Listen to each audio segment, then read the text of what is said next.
Hi hello నమస్తే అస్సలం అలైకుం welcome to our channel vibe with Nadira. అందరూ ఎలా ఉన్నారు? మేమైతే చాలా బాగున్నాము. మీరు ఎలా ఉన్నారన్నది నాకైతే కామెంట్ బాక్స్లో కామెంట్ చేయండి. ఇంకెవరైనా ఫస్ట్ టైం వ్లాగ్ చూస్తుంటే మాత్రం తప్పకుండా లైక్ చేసి షేర్ చేసి సబ్స్క్రైబ్ చేయండి. సో ఆల్మోస్ట్ 5-6 డేసే అయిపోయింది నేనైతే ఒక వ్లాగ్ అప్లోడ్ చేసి. ఇంకా ఈ 5-6 డేస్లో కాస్త బిజీగా ఉండి ఇంకా వ్లాగ్స్ అయితే అప్లోడ్ చేయలేకపోయాను. ఒక్కరోజు వ్లాగ్ అప్లోడ్ చేయకపోయినా కూడా ఛానల్ అనేది డౌన్ అయిపోతుంది. ముందే నా ఛానల్ కొంచెం డౌన్లోనే ఉంది. దట్టు ఈ 5 డేస్ గ్యాప్ తీసుకోవడం వల్ల ఇంకా చాలా అంటే చాలా డౌన్లోకి పడిపోయింది. బట్ ఈ రోజటి నుంచి రెగ్యులర్గా వ్లాగ్ అయితే అప్లోడ్ చేయడానికి ట్రై చేస్తాను. ఇంకా వ్లాగ్ విషయానికి వస్తే ఇది వచ్చేసి సండే రోజు వ్లాగ్ అనమాట. సో సండే రోజు అంటే ఆల్మోస్ట్ మీ అందరికీ తెలిసే ఉంటుంది. నేను లైక్ బ్రేక్ఫాస్ట్కి బయట ప్రిఫర్ చేస్తూ ఉంటాను అని చెప్పేసి, అది కూడా మైసూర్ బోండా కోసమే, లేకుంటే ఇంట్లోనే చేసుకుంటాను. సో మార్నింగ్ బ్రేక్ఫాస్ట్ అయితే మైసూర్ బోండా, ఇంకా అక్కడ మన బేగం బజార్ దోశ దొరుకుతుందనమాట. ఇంకా అది తినేసి వస్తూ ఫిష్ అవి తెచ్చుకున్నాను. ఫస్ట్ అయితే ఇంక ఇక్కడ ఫిష్ తీసుకొని వచ్చి అది క్లీన్ చేసేసుకొని పెట్టేసుకున్నాను. అంటే నేను మసాలా అదంతా రెడీ చేసుకున్నంత లోపల ఇంకా మనం లైక్ ఏంటంటే ఫిష్ అనేది మనం కడిగి పెట్టుకుంటాం కదా, వాటర్ అన్నీ దిగిపోతాయి అన్నమాట. అందుకని చెప్పేసి ఇక్కడ ఫిష్ అయితే నీట్గా వాష్ చేసి పెట్టేసుకున్నాను. సో ఫిష్ ఏం తెచ్చాను అంటే రోహు తెచ్చాను అనమాట. నాకైతే రెగ్యులర్గా రోహు ఫిష్ అంటేనే ఇష్టము. అంటే ఎప్పుడైనా ఫిష్ తినాలి అనిపించినప్పుడు ఫస్ట్ నార్మల్గా తినాలి అనుకుంటే రోహునే ప్రిఫర్ చేస్తాను. ఎప్పుడైనా స్పెషల్గా తినాలి అనుకుంటే మాత్రము సముద్రపు చేప సురుమై అని ఉంటుంది కదా, సో అదైతే తింటాను. వంజరం అంటారు, ఇంకా అది అయితే తింటానన్నమాట. సో ఇక్కడ వచ్చేసి నేను అంటే అమ్మ చేసే విధంగా ఎలా చేస్తాను చేపల పులుసు, చింతపండు పులుసు వేసి అయితే చేస్తూ ఉన్నాను. ఎలా చేస్తాను అన్నది అయితే మీతో షేర్ చేస్తాను. అంటే లాస్ట్ ప్రీవియస్ వ్లాగ్స్ అన్నీ నేను ఇక్కడ మహారాష్ట్ర వాళ్ళు ఎలా చేస్తారో అన్నది చూపించాను కదా. ఇప్పుడు మా అమ్మ ఎలా చేస్తుంది అంటే మా అమ్మ చేసే స్టైల్లో నేనైతే చేస్తూ ఉన్నాను అనమాట. సో ఎలా చేస్తాను అన్నది మీతో అయితే షేర్ చేస్తాను.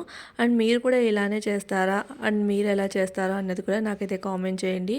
ఇక్కడ వచ్చేసి ఫస్ట్ ఫిష్ వాష్ చేసుకొని పెట్టుకున్నాను కదా, అయితే చేపల్ని తీసుకునేటప్పుడే నేనైతే కడిగేసి అంటే కట్ చేపించేటప్పుడే కన్ను తర్వాత ఇంకా లైక్ ఏంటంటే గుడ్లు ఉంటాయి కదా, అవైతే నేను అస్సలు తీసుకోను. కన్ను అదంతా తీపిచ్చేసి ఇంకా తల అది ఉంటుంది కదా, ఇంతకుముందు అయితే తల పీస్ కూడా తీసుకొని వచ్చేదాన్ని కాదు. కానీ ఈ మధ్య ఎప్పుడైతే మహారాష్ట్ర అది చేస్తూ ఉన్నానో దాంట్లో నేను ఎక్కువ వరకు ఫ్రై పీసెసే చేస్తాను కదా.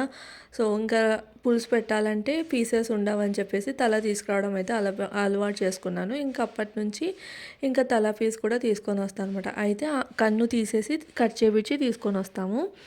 ఇప్పుడు వచ్చేసి కడాయిలో కొంచెం నూనె వేసేసి ఎండు కొబ్బరి ఫ్రై చేసేసి పక్కకు తీసుకొని గ్రైండ్ చేసుకోవాలి. దాని తర్వాత మిగతా మసాలాలన్నీ వేసుకోవాలి, లేదంటే కొబ్బరిలాగా అలానే ఉంటుంది. మిగతా మసాలాల కోసం కొంచెం నూనె వేసి ధనియాలు, జీలకర్ర, కొన్ని లైట్గా మెంతులు, దాని తర్వాత వెల్లుల్లి. అయితే నేను అల్లం వేయను, ఈ అంటే పర్టికులర్ ఈ చేపల పులుసులో అల్లం అయితే వేయను. అమ్మ కూడా అల్లం అనేది వేయదనమాట. సో అల్లం లేకోకుండా ఓన్లీ వెల్లుల్లి, కొబ్బరి, తర్వాత ధనియాలు, జీలకర్ర, కొన్ని మెంతులు, ఇంకా దాంతోపాటు ఆనియన్స్, ఇవన్నీ మంచిగా ఫ్రై చేసేసి మెత్తగా అయితే గ్రైండ్ చేసేసుకోవాలి. ఇప్పుడు పులుసు ఎలా ప్రిపేర్ చేస్తాను అన్నది చూపిస్తాను. అయితే ఆల్రెడీ నేను చింతపండు అనేది నానబెట్టుకున్నాను అనమాట. సో చింతపండు మంచిగా నానుతూ ఉంది. ఇక్కడ వచ్చేసి పులుసుకు తయారు చేస్తూ ఉన్నాను. ఏదైతే నేను మసాలాలు అవన్నీ వేయించుకున్నానో అదే కడాయిలో కొంచెం నూనె వేసేసి ఆవాలు, తర్వాత మెంతులు కూడా ఆల్రెడీ నేను మసాలాలో వేసాను కాబట్టి కొన్ని అంటే లైట్గా వేయాలి అంతే, లేదు అంటే చేదు వచ్చేస్తుంది. దాని తర్వాత ఒక సగం కట్ చేసిన ఆనియన్, ఎండుమిర్చి, ఇంకా పచ్చి కరివేపాకు, ఇదంతా కాస్త వేగిన తర్వాత మనం ఏదైతే రెడీ చేసి పెట్టుకున్నామో ఆ మసాలా వేసి పచ్చి వాసన పోయేంత వరకు అయితే వేపుకోవాలి. అంటే మనకి లైట్గా ఆయిల్ అనేది సపరేట్ అవుతూ ఉంటుంది కదా, అప్పటి వరకు వేపుకోవాలి. ఇలా చేసుకున్నామంటే చేపల పులుసు అంటే చేసుకున్నప్పుడు బాగుంటుంది. ఎప్పుడైనా చేపల పులుసు అంటే ఈరోజు చేసుకుంటే నెక్స్ట్ డేకే బాగుంటుంది కదా. సో ఇలా చేసుకున్నామంటే ఇంకా అద్భుతంగా ఉంటుంది. ఒక్కొక్కరు ఒక్కొక్క విధంగా చేస్తూ ఉంటారు కదా. సో ఏ చేపని యూజ్ చేసైనా ఇలా పులుసు పెట్టుకుంటే సూపర్ ఉంటుంది. ఇంక ఇక్కడ వచ్చేసి చెప్పాను కదా మసాలా అన్నది పచ్చివాసన పోయిన తర్వాత పసుపు, ఇంకా మన రెగ్యులర్ మసాలాలు ఇక్కడ వచ్చేసి కలర్ రావడం కోసం కాశ్మీరీ రెడ్ చిల్లీ పౌడర్ అయితే వేస్తూ ఉన్నాను. నేను చేసే కర్రీస్ అన్నిట్లో కలర్ కోసము ఈ కాశ్మీరీ రెడ్ చిల్లీ పౌడర్ ఒక స్పూన్ అయితే యూజ్ చేస్తాను. దీంట్లో కారం తక్కువగా ఉంటుంది, కలర్ ఎక్కువగా ఉంటుందన్నమాట. దాంతోపాటు మన రెగ్యులర్ కారము అయితే ఇది సుహానా బ్రాండ్ అనమాట. ఇక్కడ పూణేలో దొరుకుతుంది. సో కలర్కి కలరు అలానే కారానికి కారం ఉంటుందని చెప్పేసి ఇది యూజ్ చేస్తాను. ఇంకా ధనియాలు, జీలకర్ర ఇవంతా వేసాను కదా, అందుకని ధనియాల పొడి, జీలకర్ర పొడి ఇవంతా వేయలేదు. ఎందుకంటే మరీ మసాలా ఎక్కువ అయిపోయినా కూడా చేపల పులుసు అంత టేస్టీగా ఉండదు. అందుకని చెప్పేసి so Kashmiri red chilli powder, పసుపు, ఇంకా మన రెగ్యులర్ కారము, ఇంకా ఉప్పు అనమాట. ఉప్పు నేను పులుసు వేసిన తర్వాత వేసినట్టున్నాను. సో ఇది మంచిగా ఫ్రై చేసేసుకొని చూస్తున్నారు కదా, లైట్గా ఆయిల్ అనేది సపరేట్ అయిపోయింది. అప్పుడు ఇలా చింతపండుని మంచిగా కలిపేసుకొని ఇట్లా గుజ్జు అయితే తీసేసుకోవాలన్నమాట. సో ఇంకా గుజ్జు, చింతపండు పులుసు మొత్తం వేసేసుకొని, అండ్ మనకి పులుసు ఎట్లా అంటే లైక్ ఏంటంటే కొంచెం థిక్గా కావాలా లేదంటే వాటర్గా కావాలా అన్నది చూసుకొని వాటర్ అనేది వేసుకోవాలి. ఎప్పుడైనా పులుసు కొంచెం లైక్ ఏంటి అంటే కొంచెం పులుసు అంటేనే కొన్ని వాటర్ అనేది ఎక్కువగా ఉంటేనే బాగుంటుంది కదా, మరీ నీళ్ళగా కాకుండా కొంచెం చిక్కగా అనమాట అట్లా. సో అన్నీ నాకు ఎంత కావాలో, నా పులుసుకి ఎంత కావాలో అంటే చేపల పులుసుకి ఎంత కావాలో అంత అయితే నేను వాటర్ వేసేసి, ఇంకా ఫిష్ వేసేటప్పుడు ఈ పులుసు నీళ్ళు ఏవైతే అవి మంచిగా మరుగుతూ ఉన్నప్పుడే వేయాలి. డైరెక్ట్గా వాటర్ వేసిన వెంటనే వేయద్దు. సో అది ఇంక ఇక్కడ వచ్చేసి చేప ముక్కలు నేను బెంగాలీ కట్ అయితే చేపించుకొని వచ్చాను. ఎందుకంటే పీసెస్ ఎక్కువగా వస్తాయి కదా, పులుసు పెట్టుకుంటే బాగుంటుంది అన్నట్లు. సో ఇంకా మిగతా వచ్చేసి ఫ్రైకి అయితే పెట్టేసుకున్నాను. ఫ్రై అయితే మీకు తెలిసే ఉంటుంది నేను ఎలా చేస్తాను ఏంటని. సో బాగా పులుసు మరుగుతూ ఉన్నప్పుడు ఇక్కడ ఒక్కొక్క పీస్ అయితే వేసేసి మొత్తం అయితే అడ్జస్ట్ చేస్తూ ఉన్నాను. ఇట్లా ఫస్ట్ వేసినప్పుడు కొంచెం ఇట్లా గెరిటోతో అడ్జస్ట్ చేసుకున్నా పర్లేదు, కానీ తర్వాత కాస్త ఒక 2-3 మినిట్స్ ఉడికిన తర్వాత గెరిట అయితే అస్సలు పెట్టనే వద్దు. సో ఫస్ట్ కూడా పెట్టకపోతే ఇంకా మంచిదే, కానీ నేను అడ్జస్ట్ చేయడం కోసం ఇలా చలాకు లాంటి గెరిట అయితే పెట్టాను అనమాట. సో చూస్తున్నారు కదా, ఒక్క 5 మినిట్స్ మనకి లో టు మీడియం ఫ్లేమ్ మీద మంచిగా ఉడికిందనుకోండి, చేపల పులుసు అనేది సూపర్గా ఉంటుంది. అట్లీస్ట్ 1 అవర్ అన్న గ్యాప్ ఇచ్చామనుకోండి ఇంకా అద్భుతంగా ఉంటుంది. సో ఇక్కడైతే వేడివేడిగా చేపల పులుసు అలానే చేపల ఫ్రై కూడా వేయించేసాను. సో చేపల ఫ్రై కూడా చాలా క్రిస్పీగా ఉంది. ఇక్కడ చూస్తూ ఉన్నారు కదా, చేపల పులుసు, చేపల ఫ్రై అయితే ఇంకా చపాతీ చేశాను అనమాట. చపాతీలోకి నదీంకి అయితే వడ్డిస్తూ ఉన్నాను. సో సండే రోజు అయితే ఇలా లంచ్లోకి మంచిగా చేపల పులుసు అయితే పెట్టేశాను అనమాట. దాని తర్వాత బయటికి అయితే వెళ్ళాము. సో ఎక్కడికి వెళ్ళాము ఏంటి అన్నది కూడా చూపిస్తాను. అలానే పూణేలో ఈరోజు మేము వెళ్ళిన ప్లేస్ వచ్చేసి చాలా ఫేమస్ అనమాట. సో అది కూడా ఏంటి అన్నది మీకు చూపిస్తాను. అయితే ఇప్పుడు పూణేలో వర్షం స్టార్ట్ అయింది. ఈ వర్షం కాలంలో బయట హిల్ స్టేషన్స్ ఇవన్నీ ఫుల్ రష్గా ఉంటాయి. బట్ మేము కూడా వెళ్దాం అనుకున్నాం, కానీ ఇప్పుడు ఏంటంటే హెవీ వర్షాలు ఉన్నాయని చెప్పేసి, అంటే చాలా ఎక్కువగా వర్షాలు పడుతున్నాయని హిల్ స్టేషన్ లాంటివన్నీ బంద్ చేసేసారు. ఎందుకంటే యంగ్స్టర్స్ ఇలా ట్రెక్కింగ్కి వాటికి వెళ్తున్నప్పుడు ఏదైనా బై మిస్టేక్ ఇన్సిడెంట్ అలా జరిగితే ఇబ్బంది కదా అన్నట్లు అవైతే బంద్ చేసేసారు. సో ఆ రోజు మా ప్లాన్ అదే ఉండే, అంటే మార్నింగ్ లేచి అలా ఎక్కడికైనా లోహగఢ్, సియగఢ్ అని ఉంటాయన్నమాట ఇక్కడ దగ్గరలో. సో అక్కడికైతే వెళ్దాం అనుకున్నాము. కాస్త ట్రెక్కింగ్ లాగా ఉంటుంది అండ్ వెదర్ కూడా చాలా కూల్గా ఉంది. అండ్ మీతో కూడా షేర్ చేసినట్లు ఉంటుందిలే అని అయితే అనుకున్నాను, కానీ అప్పుడు నదీం చెప్పారనమాట. అంటే ముందు రోజే ప్లాన్ చేసుకుంటున్నప్పుడే నదీం చెప్పారు అది అంతా బంద్ ఉన్నాయి అని చెప్పేసి. ఇంకా సర్లే సిటీలోనే ఎక్కడికైనా వెళ్దాము. సో మేము ఎప్పుడు వెళ్ళండి, వీడియోలో కూడా ఎప్పుడు చూపించింది ఆ ప్లేస్కి అయితే వెళ్దాం అనుకున్నాము.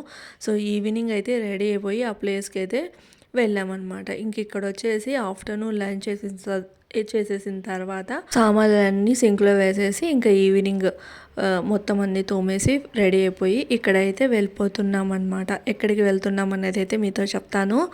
సో ఇక్కడ మంచిగా రెడీ అయిపోయి వెళ్ళాము. బయట క్లైమేట్ చూడండి ఎంత కూల్గా ఉందో. సో చాలా కూల్గా ఉంది. ఇంకా ఇక్కడ చూస్తున్నారా, ఇక్కడ ఇంకా చలికాలం అంటే ఇట్లా వానాకాలం స్టార్ట్ అయినా కూడా ఇలా వాటర్‌లో అవి అనేటివి పెట్టి ఉంటారనమాట. కుండలలో అట్లా వేసి పెట్టి ఉంటారు. అంటే ఇక్కడ ఏంటంటే మన ట్రైన్ ఇది ఉంటది కదా! పట్టి రైల్వే గేట్ అది పడతది కదా! సో, అక్కడ కంపల్సరీగా నేను నోటీస్ చేశాను. ప్రతి ఒక్క చోట నోటీస్ చేశాననమాట. అంటే రైలు గేట్ ఉన్న ప్రతి చోట ఇలాంటి వాటర్‌వి ఉండడము. సో, నాకది బాగా అనిపించి మీతో అయితే షేర్ చేశాను. అండ్ వెదర్ చూస్తున్నారు కదా! ఎంత కూల్‌గా ఉందో. సో, అలా వెళ్తూ ఉన్నప్పుడు అయితే గిన మాకైతే చిన్నగా అంటే జల్లులైతే పడుతూ ఉన్నాయి. అక్కడ నేను ఇప్పుడు ఒకటి చూపించాను కదా! లెఫ్ట్ సైడ్‌లో మొత్తము అదొచ్చేసి ఇక్కడ సండే మార్కెట్ అనైతే అంటారు. సో, అక్కడ ఏంటి అంటే మనకి ప్రతి వస్తువు దొరుకుతుంది. కొంతమంది సండే మార్కెట్, ఇంకొంతమంది చోర్ మార్కెట్ అనైతే అంటూ ఉంటారు. సో, ప్రతి వస్తువు రీజనబుల్ కాస్ట్‌లో అయితే అంటే రీజనబుల్ అంటే తెలిసిందే కదా! కొంచెం తక్కువ కాస్ట్‌లో దొరుకుతాయన్నమాట. సో, జిమ్‌కి సంబంధించినవైనా, ఎలక్ట్రికల్ సంబంధించినవైనా అలాంటివన్నీ. దాని తర్వాత ఇదొచ్చేసి జేఎం రోడ్ అనమాట. జంగిలీ మహారాజ్ రోడ్ అనైతే అంటారు. సో, చూడండి ఎంత బాగుందో. నాకైతే పూణేలో నచ్చింది ఇదే. చాలా గ్రీనరీగా ఉంటుంది. సో, మొత్తం నేను ఇప్పుడు వ్యూ అంతా చూపించాను కదా! ఆ రోడ్ అంతా అలానే ఉంటుంది. చెట్లు 2 ఇలా దగ్గరికి వచ్చినట్లు ఉంటాయన్నమాట. అంటే లెఫ్ట్ సైడ్, రైట్ సైడ్ చెట్లన్నీ ఇలా దగ్గరికి వచ్చినట్లు పైన మన తల మీద నుంచి మొత్తం ఏదైనా లైక్ ఏంటి అంటే మనకి చెత్త అంటాం కదా! సో, దానిలాగా నీడలాగా ఉంటుంది. సమ్మర్‌లో అయినా కూడా చాలా చల్లగా ఉంటుంది ఏరియా. ఇంకా దట్టు ఈ వర్షం పడుతూ ఉంది కదా లైట్‌గా. సో, క్లైమేట్ చాలా బాగుంది. అసలు నాకు ఆ ఏరియా అయితే ఎంత నచ్చిందంటే అంత నచ్చింది. మేము ఎప్పుడైనా ఇలా వర్షం పడినప్పుడు ఎక్కడికైనా వెళ్ళాలి అంటే ఈ ఏరియాకి వస్తాము. చాలా బాగుంటుంది. మన సైడ్ ఎలా అయితే హైటెక్ సిటీ అక్కడంతా ఉంటుందో అలా ఉంటుందన్నమాట. అంటే మరీ హైటెక్ సిటీ అంటే ఈ మధ్య చాలా డిఫరెన్స్ చేంజ్ వచ్చేసింది. కానీ ఇంతకుముందు ఉన్న హైటెక్ సిటీ గురించి చెప్తున్నాను. అప్పుడు ఇలానే ఉండేది. అంటే నేను ఒక ఆల్మోస్ట్ 10 ఇయర్స్ బ్యాక్ చెప్తున్నానులేండి. సో, అలా ఉండేది. ఈ ఏరియా అయితే ఎంత బాగుందంటే అంత బాగుంటుంది. సో, మేము ఎక్కడికి వెళ్తున్నామంటే ఫైనల్గా చెప్తున్నాను. ఎఫ్‌సి రోడ్లో గుడ్ లక్ కెఫే అనే ఉంటుందన్నమాట. సో, పూణే అంటే ఫస్ట్ గుర్తొచ్చేది గుడ్ లక్ కెఫే. ఇరానీ చాయే ఉంటుంది కానీ చాలా ఫేమస్ అయింది. అంటే టీకి, తర్వాత ఇరానీ టీకి, ఇంకా బన్ మస్కాకి. సో, ఇక్కడ ఏంటి అంటే సండే వచ్చిందంటే పెద్ద ఇష్యూ పార్కింగ్. సో, పార్కింగ్ ఎంత కష్టం అంటే అంత కష్టము. మేమైతే ఇంకా వెనకాల నుంచి చూసుకుంటూ వెళ్తున్నాం అనమాట పార్కింగ్ కోసం. ఒక చోట దొరికింది కానీ ఆల్రెడీ అక్కడ వెయిట్ చేస్తున్నారు. ఆటో ఉండడం వల్ల మాకు కనిపించకపోతే సర్లే అని చెప్పేసి వాళ్ళకు వదిలేసి ఇంకా మాకైతే ఒక రెగ్యులర్‌గా మేము పార్క్ చేసుకునేదైతే ఆ ఏరియా ఉంటుంది. సో, ఎవరైనా పూణేలో మన వాళ్ళు ఉండి ఇక్కడ లైక్ పార్కింగ్ కోసం అదంతా చూస్తూ ఉంటే కంపల్సరీగా ఒక చోట పార్కింగ్ అయితే ఉంటుంది. అది ఏంటి అంటే ఇక్కడ మనకి వాడేశ్వర్ అని ఉంటుంది కదా! దానికి ఎగ్జాక్ట్ ఆపోజిట్ గల్లీలో కౌగల్లీ లాగా మొత్తం ఫుడ్ స్టాల్స్ అన్నీ ఉంటాయి. అక్కడ కొంచెం లాస్ట్‌కి వెళ్తే కంపల్సరీగా ఎవరో ఒకరు తీస్తూ ఉంటారు. వెంటనే మనం అక్కడ పార్క్ చేసేసుకోవచ్చు అనమాట. చూస్తున్నారు కదా! మొత్తం కాలేజ్ స్టూడెంట్స్ ఇంకా అంటే ఇలా పెయిర్స్ వీళ్ళే ఎక్కువగా ఉంటారు. ఇక్కడ మొత్తం లైక్ ఏంటంటే ఫ్యాషన్ స్ట్రీట్ ఆల్రెడీ మీకు చూపించాను కదా! ఇంకా ఎలా ఉంటుంది కొంచెం కాస్ట్ రీజనబుల్‌గా. అలానే మనకి లేడీస్‌కి సంబంధించిన వస్తువులు స్కార్ఫ్స్, హ్యాండ్ బ్యాగ్స్, ఇంకా స్లింగ్ బ్యాగ్స్, చెప్పలు ఇవన్నీ ఉంటాయి. సో, ఎక్కువ వరకు కాలేజ్ స్టూడెంట్స్ అలా టైం పాస్ చేయడానికి అండ్ వెదర్ తర్వాత రోడ్డు ఇదంతా బాగుంటుందని వస్తూ ఉంటారు. సో, ఇంకా మేమైతే ఫైనల్గా అక్కడ పార్క్ చేసి ఇంకా నడుచుకుంటూ వెళ్తున్నాము. జస్ట్ ఒక సిగ్నల్ దగ్గర ఇట్లా రోడ్డు క్రాస్ చేసాము అంటే మనకి అక్కడ కెఫే గుడ్ లక్ మీరు చూస్తున్నారు కదా! Good luck cafe good luck ఇలా అయితే ఉంటుంది. ఇదైతే 1935 నుంచి అయితే ఉంది అని అయితే అక్కడ రాసున్నారనమాట. సో, మేమైతే అసలు ఎక్స్పెక్ట్ చేయలేదు రష్ ఉంటుందని. సో, బయట అయితే నార్మల్గానే ఉంది కానీ ఎప్పుడు వెళ్ళాలి అనుకున్నాం కానీ అది మేము ఆల్రెడీ టీ తాగి రావడము దానివల్ల ఇంకా ఇక్కడికి వెళ్ళకుండా అట్లా ఇగ్నోర్ చేసుకుంటూ వెళ్ళిపోయేవాళ్ళం. అండ్ రష్ కూడా ఎక్కువగా ఉండేదన్నమాట. సో, ఆ రోజు కాస్త తక్కువ రష్ అనిపించి ఇంక అక్కడికైతే వెళ్ళాము. కానీ లోపల మాత్రం అసలు కూర్చునే ప్లేస్ కూడా లేదు. జస్ట్ ఎవరైనా అట్లా లేచారు అంటే వెంటనే వెళ్ళి మనం కూర్చుండిపోవాలన్నమాట. లేదు అంటే ఇంకా ప్లేస్ పోయినట్లే అని అర్థం చేసుకోవాలి. సో, మెయిన్ ఏంటి అంటే మేమేమనుకున్నాము అంటే పూణే స్పెషల్ ఫుడ్ ప్లేసెస్ ఇవన్నీ చూడాలి, తిరగాలి అనేది అనుకున్నాము. అందుకని మేము ఈ లాస్ట్ ఒక 2-3 ఇయర్స్ ఉన్నా కూడా ఎప్పుడే కానీ ఈ గుడ్ లక్ కెఫేకి రాలేదన్నమాట. సో, చాలామంది చెప్తూ ఉంటారు బన్ మస్కా టీ చాలా ఫేమస్, ఒకసారి ట్రై చేయండి అని చెప్తూ ఉంటారు కదా. సో, ఇది ఒక్కటే మిగిలిపోయింది. అంటే ఆల్మోస్ట్ ఇంకా అన్నీ మేమైతే అంటే ఇంతకుముందు చాలా ఎక్కువగా ఫేమస్ అయిన ప్లేసెస్ అన్నీ కవర్ చేసాము. మిగిలిపోయిన ప్లేస్ ఒక్కటి ఇదే అనమాట, గుడ్ లక్ కెఫే. అక్కడైతే ఏం చేస్తున్నారంటే బన్ మస్కాకి మొత్తం ఇవి బన్ ఉంటుంది కదా, అవన్నీ కట్ చేసి మధ్యలో మస్క్ అయితే పెడుతున్నారు. సో ఎన్ని అంటే నేను చూస్తూ ఉండగానే అట్లీస్ట్ ఒక 20-25 పెద్ద పెద్దవి, ఆ దాంట్లో తక్కువలో తక్కువ ఒక 20 దాకా ఉంటాయి. సో అలాంటివి 20-25 మొత్తం పెద్ద బ్రెడ్ షీట్ లాగా ఉంటాయి కదా, అలాంటివన్నీ కట్ చేసి మధ్యలో మస్కా పెట్టేసి అయితే ఇస్తున్నారు. ఫైనల్గా మాకైతే సీట్ దొరికింది. ఇంక ఇక్కడైతే మేము ఇంకా కూర్చున్నమాట. అయితే నాకు అప్పటి వరకు తెలియదు ఇక్కడ like egg omelette, bread omelette, దాని తర్వాత కీమా పావ్ ఇవన్నీ దొరుకుతాయి. మనము లైక్ లంచ్ లాగా, ఈవినింగ్ స్నాక్స్ లాగా, డిన్నర్ లాగా కూడా తినచ్చు అన్నట్లు దొరుకుతాయి అనేది నాకు అప్పటి వరకు తెలియదు. జస్ట్ టీ, బిస్కెట్స్, తర్వాత బన్ మస్కా ఇలానే ఉంటాయేమో అని అయితే వెళ్ళాను అనమాట.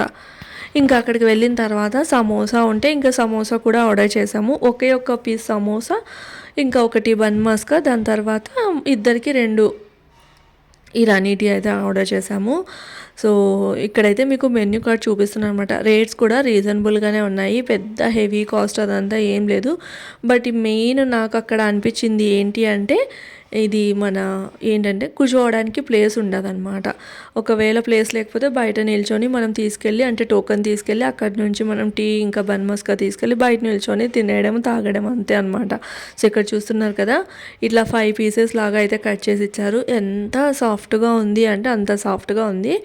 బట్ ఈ మా ఇంటి దగ్గర కూడా ఈ బన్ మస్కా టీ దొరుకుతుంది. టీ నాకు పెద్ద అంత అనిపించలేదు, కానీ బన్ మస్కా ఇంకా సమోసా మాత్రం సూపర్గా ఉంది. సమోసా అయితే ఇలాంటి సమోసా నేను ఎక్కడ తినలేదు అన్నట్లే అనిపించింది అనమాట. అంతా బాగుంది సమోసా, చాలా టేస్టీగా ఉందన్నమాట. సో అలా ఈవినింగ్ స్నాక్స్ అదంతా తినేసి ఇంకా బయటికి అయితే వచ్చేసాము. వెదర్ చూడండి ఎలా ఉందో. ఇంక ఇక్కడైతే అసలు తిరిగేలాగా ఉండదు. ఇంకా అందుకని చెప్పేసి అండ్ మేము అక్కడ కొనాల్సింది కూడా ఏమీ లేవన్నమాట. సో అనవసరంగా ఇంకా అక్కడ టైం కూర్చోడానికి కూడా ప్లేస్, టైం వేస్ట్ చేయడం ఎందుకు, ఇంకా దట్టు వర్షం పడుతుంది కదా, మళ్ళీ దూరం వెళ్ళాలి అన్నట్లు ఇంకా అక్కడ జూడియో ఉంది. సో జూడియో వెళ్ళాలని బయటికి అంటే ఇలా కెఫే గుడ్ లక్ తర్వాత జూడియో అక్కడే ఉంటుంది కదా అన్నట్లు ఇంకా అలా స్టార్ట్ అయిపోయాము. సో జూడియో అయితే వెళ్తున్నాము. లైక్ ఏంటి అంటే ఏమైనా కొత్త మోడల్స్ అలా వచ్చాయా, వస్తే ఏదైనా తీసుకోవచ్చు అన్నట్లు జస్ట్ అలా చూద్దామని వెళ్ళామన్నమాట. సో ఈ జూడియోలో కలెక్షన్స్ అయితే చాలా బాగున్నాయి. అంటే ఇప్పుడు చాలా ఏరియాస్లలో ఈ జూడియో అనేది స్టార్ట్ అయింది కదా, కానీ పర్టికులర్గా ఈ ఎఫ్సి రోడ్లో ఉన్న జూడియో బ్రాంచ్లో అంటే కొత్తగా స్టార్ట్ అయింది. దీంట్లో మాత్రం చాలా వెరైటీ కలెక్షన్స్ అయితే ఉన్నాయన్నమాట. నంబర్ ఆఫ్ కలెక్షన్స్ ఎక్కువగా కూడా ఉన్నాయి. సో మనకి పార్కింగ్ కూడా ఫ్రీనే. ఇక్కడ కూడా నాకైతే ఏరియా బాగా నచ్చింది. సో ఇంకా లోపలికి వెళ్ళి మేమైతే అన్నీ చూస్తూ ఉన్నాము. మెయిన్ థింగ్ ఏంటంటే మనం డైలీ వేర్కి ఓకే అనమాట. ఎక్కడికైనా స్పెషల్ అకేషన్స్ కంటే మాత్రం ఇక్కడ నుంచి పర్చేస్ చేయొద్దు. ఎందుకంటే ఒక నలుగురులో కంపల్సరీ ఒక్కరైనా మనలాగా మ్యాచ్ చేసుకొని ఉంటారు. అందుకని చెప్పేసి ఇంక ఇక్కడ వచ్చేసి నేను తీసుకున్న డ్రెస్ అయితే ట్రైల్ వేసి చూశాను. వ్లాగ్ అయితే ఏం చేస్తున్నాను, నచ్చితే లైక్ చేసి సబ్స్క్రైబ్ చేయండి.